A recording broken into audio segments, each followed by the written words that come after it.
Halo Jabra Tim. Ada sesuatu yang lagi rame nih. Lu harus kasih dia kesempatan lagi. Di atas kertas lo semuanya harusnya menang. Ada bahasan yang paling ditunggu-tunggu. Manchester City yang begitu perkasa seperti Adi, siapa yang jenderal besar TNI itu perkasa, Adi Perkasa benar ya. Itu beberapa musim belakangan mengalami kendala di pramusim, bahkan belum menang sama sekali dan kalahnya lawan Celtic, lawan Milan, terakhir lawan Barcelona walaupun lewat adu penalti. Apa perlu mulai khawatir atau nggak perlu khawatir karena yang ditampilkan banyak pemain muda di sana walaupun yang terakhir sebenarnya nggak semuanya pemain muda ya. Udah ada pemain muda yang memang udah mulai sering tampil di tim utama gitu kayak Oscar Bob sama si Rico Lewis gitu. Ya. Ini sebenarnya kalah 4 kali beruntun ya kalau kita menghitung final Piala FA musim lalu. Emang pertahanan Man City juga belum diperkuat ya. Tadi Panji udah bilang belum diperkuat oleh pemain-pemain utamanya. Betul. Calvin Phillips bahkan kemarin main Kacau sebagai banget back. dia mainnya. Dia emang sepanjang pramusim ini jadi bulan-bulanan lah. Banyak fans Man City yang di sosial media bilang ya ini orang udah dikasih chance beberapa kali, posisinya beda, udah dikasih atmosfer di mana dia bermain, di mana dia sosok senior ya, dengan sekelilingnya pemain-pemain muda, tetap aja nggak bisa perform. Adu penalti juga dia gagal. Lawan Milan dia sempat bikin kesalahan yang hampir bikin Milan nambah gol. Ini kan juga kalau kita ngomongin lini belakang, ini Man City tadi lihat kebobolan berapa? 4 lawan Celtic, 3 lawan Milan, dan habis itu kemarin kebobolannya lawan Barcelona juga 2, dan itu terlalu mudah ya. Bocah-bocah loh, gila.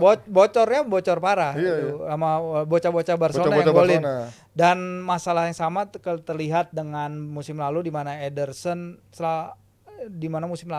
sering kebobolan dari tembakan pertama yang dia hadapi. Kemarin juga nggak banyak save yang bisa dilakukan lawan Barcelona. Untuk gol keduanya Barcelona itu seharusnya dia bisa tahan, tapi tangannya nggak cukup kuat, dan ini akan menimbulkan problem karena si City dan Guardiola kan dia suka kontrol, dia lebih suka sekarang kalau pertandingan 1-0 dia lebih suka controlling the game ketimbang menambah gol seperti ketika pada musim kedua ketiganya di Premier League. Sekarang kita lihat apa reaksi dia, karena dia ketika melawan Barcelona dan ketika melawan Milan reaksinya cukup keras ketika ada gol-gol yang masuk gitu, dan dia pasti nggak suka walaupun di friendly, dia nggak ingin timnya untuk dia nggak pingin ada mentalitas ini cuma friendly, nanti juga pertandingan penting akan berbicara. Dia nggak suka mentality kayak gitu, jadi pasti akan meningkatkan ininya.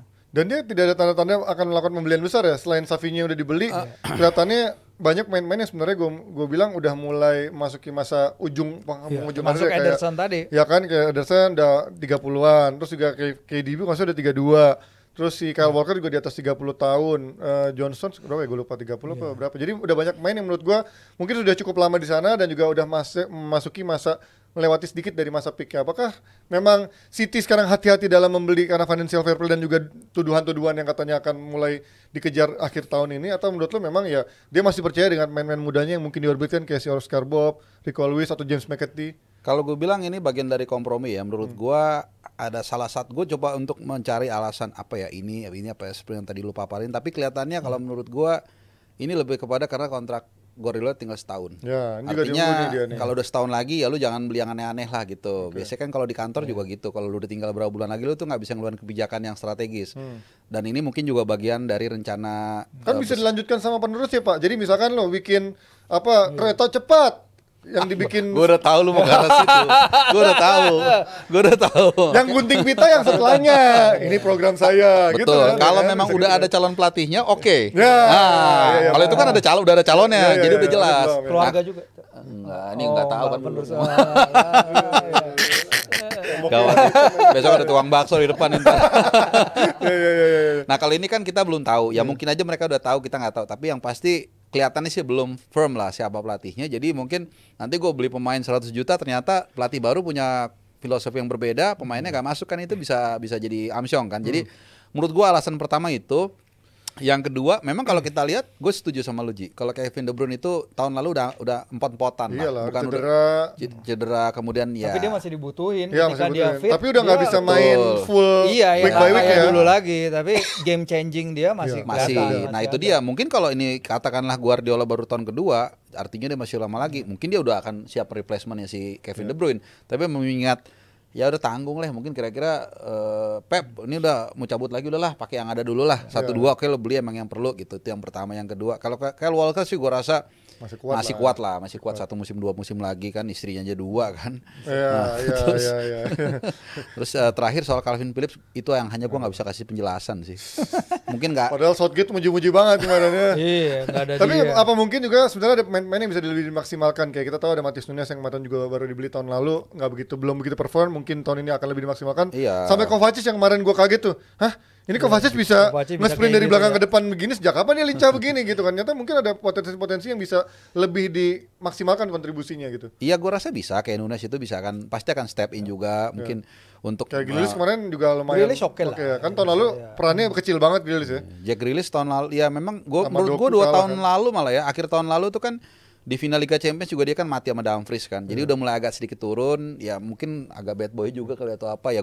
Tapi selama Guardiola mempertahankan dia, selain Calvin Phillips ya, rumusnya itu masih berlaku bahwa pemain ini memang masih punya potensi dan masih manut sama dia. Tapi begitu dia udah say no, big no ya, kayak si Cancelo ya. Cancelo. Nah, itu berarti Cancelo, ya. it's done Udah gitu. nggak Cancelo bisa nasibnya ya. gimana ya sekarang ya? Nah, Gue itu lupa dia tuh. kan balik, abis kan. Iya, tapi kan masih Ya ada udah di sana nggak kan bisa kontraknya bahkan kan. Iya, itu yang. Jadi kalau gue lihat Grealish berarti masih ada potensi. Ya mungkin diinin dikit lah sama Guardiola, dan yang lain ya nggak ada Yang ini lain sih. ketinggalan.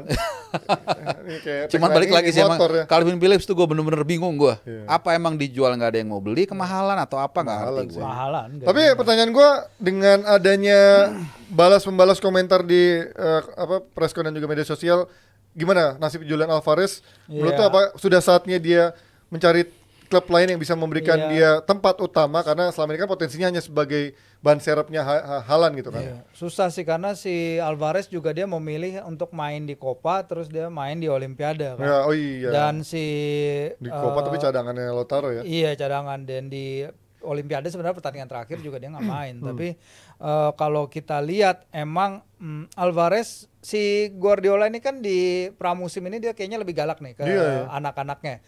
Ke Alvarez dia bilang ya udah lu milih mau lanjut apa enggak, kita tunggu. Basically Kita tunggu. gitu, Iya, walaupun iya. omongannya lebih sopan. Dan si beberapa pemain lain juga dia kasih ultimatum kayak gitu. Tapi beberapa pemain lain kayak Ederson terutama Iya. dia sayang-sayang, kayak Grealish dia sayang, kayak ya udah Ederson lu jangan lihat Arab Saudi dulu deh, lu masih berguna buat gua. Sementara pemain muda kayak si McCarthy itu bagus, itu dia coba untuk dirangkul. Nah, Alvarez ini keras. Dan sebenarnya alasannya Alvarez itu benar juga, karena kalau kita lihat dia memang mencetak 11 gol dan bikin 9 assist dari di Premier League musim lalu. Iya. Tapi dari 11 gol itu nggak ada yang datang lawan Man United, Chelsea, Liverpool, Spurs atau Arsenal. Iya. Jadi emang dia mainnya sebagai serve ketika menghadapi ya kayak tim-tim kelas 2-nya Premier League, Brentford dan lain-lain baru dia Yang emang main. Haaland nggak perlu turun Yang emang lah kasarnya Haaland nggak gitu perlu ya. turun, atau misalnya Haaland disimpan untuk untuk Champions League baru dia main. Saya kan seperti itu kan, dan si Pep bilang dia ngerti kok Alvarez tuh pingin waktu lebih gitu, karena dia udah berapa tahun di sana dan ya dia belum bisa break aja, berapa kali dicoba main di belakang Haaland. Iya, digantiin De Bruyne sempat waktu Dia De Bruyne ganti cedera De Bruyne kemarin kan. sering sebagai support striker, sebagai kanan number juga pernah, 10, ya. di kiri, di kanan dicoba, tapi emang ya sejauh ini nggak ya kita tahu Guardiola kayak apa ya, kalau emang nggak cocok ya dia nggak bakal make itu pemain ya. Dia sih fair aja ke Alvarez, kalau emang mau pindah harganya katanya minimal 60 juta, nggak bakal lebih murah dari itu. Sebenarnya gue udah ngelihat potensi ini. Tapi 60 juta masuk akal sih buat Alvarez Iya, ya. Bisa lebih malah. Iya kan? Sebenarnya gue udah ngeliat potensi ini ketika Argentina juara dunia 2022 tuh, gue langsung mikir, Alvarez waktu itu kalau nggak salah dia baru 6 bulan deh baru masuk ya, kalau nggak salah, masih baru lah. Dan dia bukan bukan pemain utama. Masih bau-bau kulitnya masih ada ya. Ya kan, biasanya kan kalau itu masih bau-bau waring. Nggak, bau jauh wangi juga gitu. nih. Ya, terus. Nah, jadi gue mikir bagaimanapun juga dia kan punya ego kan. Iya. Dia ngeliat Haaland oke lah lu boleh tim utama, tapi gue udah juara dunia Juara nih. dunia. Jadi kalau misalnya dia nggak dapet tim utama, ini mungkin suatu saat jadi masalah. Tapi yang lu bilang juga bener, Ji. Guardiola mencoba untuk mengakomodir situasi ini dengan memainkan peran dia sebagai second striker atau penyerang lubang dan seterusnya. Ya, dibilang jelek banget enggak, dibilang pecah juga enggak. Nah, akhirnya sekarang lah mungkin dia mulai mikir, oke, enough is enough. Ini gue udah juara dunia, gue udah proven juga di Copa dan segala macam, walaupun nggak terlalu inti segala macam, tapi kan pengen juga dia jadi yang pemain utama gitu. Jadi ya atau mungkin ada rasa penasaran gimana kalau gue jadi pemain utama bisa nggak gue sebagus itu gitu. Iya, apa jangan-jangan gue lebih bagus, dan itu normal aja. Jadi itu balik lagi menjadi dua sisi buat seorang pemain di mata pelatih. Di satu sisi, aduh lu bikin gue pusing nih, lu nggak mau dicadangin. Tapi di satu sisi juga lu berarti tahu lu punya potensi gitu loh. Nah ini situasi yang menurut gue nggak gampang. Ngelepas dia juga jadi persoalan. Karena kalau De Bruyne juga cedera, which is dia rentan, kemudian Haaland juga cedera, siapa penggantinya? Ini yang Cole Palmer udah dilepas dan ternyata jago banget, perform kan, banget. Gitu. Menurut gue juga City nggak mau ngulang kesalahan yang sama dengan Palmer sih. Palmer kan juga pergi karena Guardiola nggak bisa memberi dia jaminan tim utama. Sementara ketika itu Palmer ngotot banget, mungkin salah satu pemain muda yang paling ngotot di eranya Pep sebagai pelatih di situ. Berani banget, dan ternyata dia pergi dan dia proof bahwa dia worth it. 40 juta murah buat pemain yang langsung nyetak. Ya walaupun mungkin ya secara individual bagus, tapi dia mungkin Pep bisa ketawa Liga Melon doang gitu kan. Ya secara tim nggak bagus-bagus amat. Iya, kan. Secara individual bagus, dan ternyata untuk dalam individu ya ketika di Piala Eropa kelihatan kan dia bisa bagus, sementara Foden yang terlalu anggapannya terlalu bergantung pada sistem, jadi ternyata nggak bersinar. Jadi kalian lebih setuju Alvarez cabut apa enggak nih? Lebih penasaran Alvarez menjadi main di klub lain? Dari sisi mana nih? Alvareznya apa Pepnya? Ya kalau dari sisi kalian sebagai penikmat sepak bola pengen lihat Alvarez menjadi main atau lebih menjadi ya udah. Kalau gue sih mendingan dia cabut supaya dia bisa berkembang karena dia punya kemampuan itu. Oke. Gitu. Karena dia punya kemampuan itu ya. Gue sih mending lihat dia coba ini ya tetap di City sih, karena ya Matheus Nunes kita tahu Pep juga nggak percaya sama Matheus Nunes, nggak tahu apa yang berubah mungkin nanti musim panas ini kalau misalnya Matheus Nunes bisa membujuk si Pep, tapi kalau sekarang ya kalau nggak ada Alvarez siapa lagi? Selain Alvarez siapa lagi? Karena nggak ada striker murni lagi ya. Paling dia memaksimalkan ujung-ujungnya jadi false nine lagi nanti kalau misalkan nggak ada tadi striker. Kan mau cabut kan? Pas mau cabut di udah lo sini lah ya, tapi tempat utama baru ambil tuh. Iya. Arsenal mungkin kan butuh. Arsenal siapa aja dibeli kalau bisa. Bisa. Butuh striker juga. Karena memang ini gue juga kaget itu seorang Alvarez yang udah pernah juara dunia juga, udah bahkan menjadi salah satu pemain yang bisa mendapatkan juara 2 benua berbeda dalam 1 tahun ya, waktu sama River Plate sama City juga. Tapi belum ada klub yang benar-benar serius ngedeketin dia. Faktor memang harganya mahal atau gajinya besar, atau memang dia nggak semeyakinkan itu buat tim-tim besar menurut kalian? Menurut lo, Fer? Atau mungkin karena dia nggak dipercaya di game-game besar itu ya. Kayak si Guardiola kan selalu itu tadi lihat dari 11 golnya nggak ada yang datang lawan Big 6, Big 7 Premier League. Mungkin di situ para scout ngeliat ya dia harus buktiin dulu di big game ini sebagai game changer dalam suatu periode yang konsisten. Mungkin seperti itu, tapi ya kita nggak tahu ada pertimbangannya apa. Mungkin juga tim-tim lain baru tahu oh ternyata ada friction nih di antara Guardiola dan Alvarez. Sementara kalau Guardiola udah ada friction sama pemain biasanya yang menang harus Guardiola, pemainnya tuh nggak bisa menang. Di saat itulah mungkin tawaran itu akan datang dengan lebih murah. Iya. Dan kalau gue lihat agak susah ya ngambil pemain dari City ketika dia masih prime lah gitu. Karena kalau kita lihat kan misalnya Arsenal ya ngambil Gabriel Jesus, ngambil Zinchenko kan memang udah agak turun. Lagi prime ya. Kalau Cole Palmer kan juga belum prime ya, masih muda lah itu. Diasumsikan dia waktu itu nggak berkembang kan. Jadi intinya kayaknya kalau lu beli pemain dari City tergantung City-nya dulu nih udah nggak buta atau enggak. Jadi kalau memang nanti ternyata mereka udah talak 3 nih antara si Alvarez sama Pep Guardiola which is representasi City, baru mungkin klub akan masuk gitu loh. Karena ya kalau 3 tuh klubnya Bambang Pamungkas dulu ya. Itu salah 3. Berarti 7 angkanya ya. Tapi kalau ngomongin tadi katanya Alvarez satunya diminati oleh Arsenal juga, sama Chelsea juga sama ATM. Tapi kalau kita ngomongin Arsenal juga kayaknya makin dekat nih mencari striker, karena isu terbaru yang bikin fans Arsenal happy katanya Nketiah Lord ini sudah mendekati untuk pindah ke Marseille, walaupun katanya secara uang nggak masuk akal karena Marseille kayaknya cuma mau di bawah 20 juta, tapi Arsenal maunya kalau saya 30 ke atas sih. Gue nggak tahu apakah akhirnya bisa ketemu di tengah. Ini gimana? Apakah mungkin akhirnya Arteta bisa melepaskan anak emasnya seorang Nketiah ini? Karena dia belum ada tanda-tanda membeli striker loh. Dan siapa kira-kira striker yang diincar sama Arsenal? Sebenarnya Nketiah sih agak dua sisi mata uang ya. Oke lah, kalau kemampuan kita tahu lah ya, ala-ala dia lah.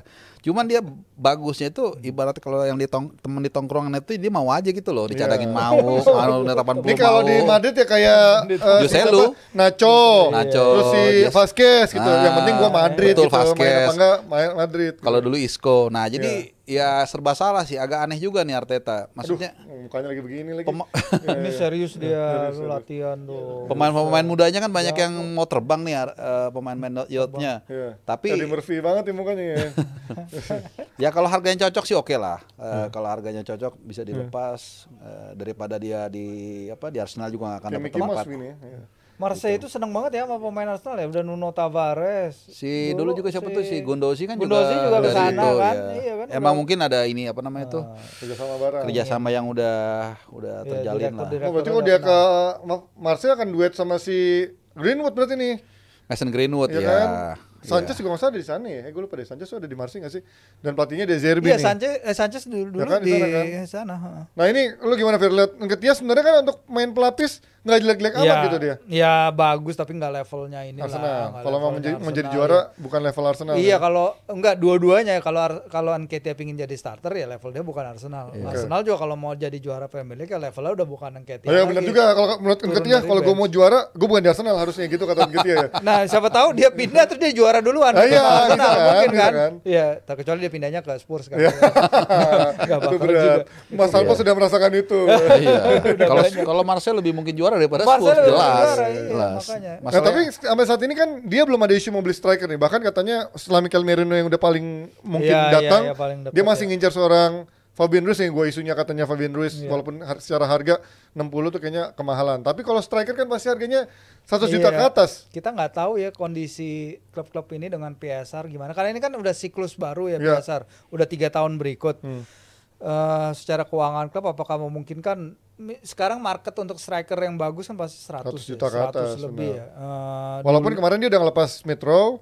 Kalau Ya, sama 35 dapat 35 kalau dia. sama Nketiah nih cabut kan lumayan dia. Dapat itu gocapan. pure profit ya. Ya, Itu udah untung surplus banget ya. kan Karena mereka kan kan dari dari akademi. Hell End ya. Iya 35, 40, 70 ya Lumayan. dapat 70 lumayan nambah dikit. Dia ya. bisa beli- Mungkin bisa nyampe Mungkin bisa, 100. let's say gitu. Kalau Koci kan pengen banget Osimhen gitu dengan 130 juta, sebenarnya masih mungkin ya 130 juta ya. Bisa Karena kan dia beli di tapi kan dia deklarasi juga 100 kan? mau beli Merino 30, Merino 30. juta euro ya benar. Iya. Atau si siapa tuh Victor Gyökeres juga kan bisa Gyökeres jadi yang- Tapi itu nggak masuk akal sih untuk pemain yang ya unproven ya menurut gua dia di level tertinggi tapi 80 juta. Tapi 100 juta bahkan nggak salah kalau 80 ya? 90 ya. Gua rasa malah itu lebih masuk akal menurut gue, Ji. Enggak ketimbang Osimhen. Tapi kan Osimhen udah bertahun-tahun. Udah proven lah dia, terbukti Osimhen. di- Iya, tapi harganya kan kita Serie balik A. lagi ke Beda budget. 50. Ya lumayan lah 50 Daripada tuh Gyökeres baru main di hampir 1 triliun.